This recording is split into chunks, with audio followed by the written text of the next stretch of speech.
91ស្រីបានសន្យាចប់ការសិក្សាអូនថារៀបការនឹងប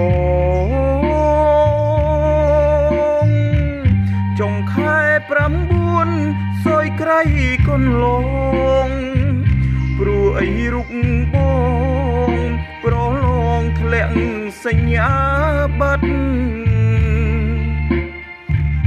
អូនប្រឡងជួបអភ័ព្វតែបង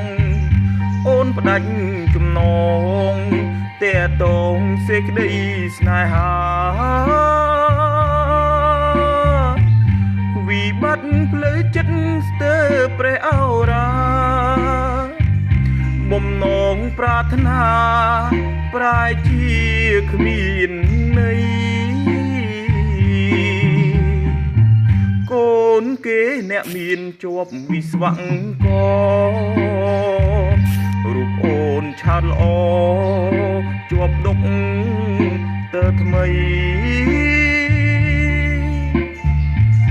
បេះដូងអ្នកក្រសុំអង្វរស្រីបើអូនមានថ្មីសុំស្រីគុំបាញ់ឈឺចិត្តចូលឆ្នាំ92តាំងចិត្តផ្ដាច់ញាខំប្រឹងសិក្សាសឹងសាលូត្រាបានជ័យច្រៀងផ្ដាំយុវជនពាក្យចាស់មានន័យគុំស្រឡាញ់ស្រីក្នុងវ័យសិក្សា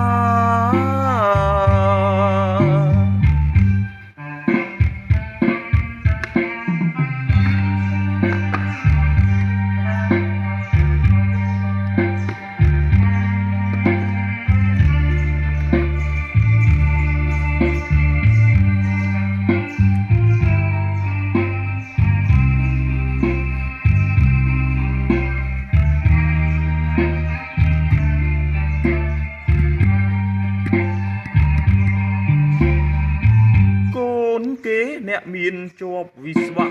កររូបអូនឆាតល្អជាប់ដុកទៅថ្មីបេះដូងអ្នកក្រសុំអង្វរស្រីបើអូនមានថ្មីសុំស្រីគុំបាញ់ឈឺចិត្ត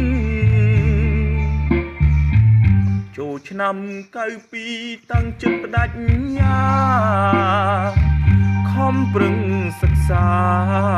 សឹងសាលូត្រាបានជ័យច្រៀងផ្ដាំយុវជនពាក្យចាស់មានន័យគុំស្រឡាញ់ស្រីក្នុងវ័យ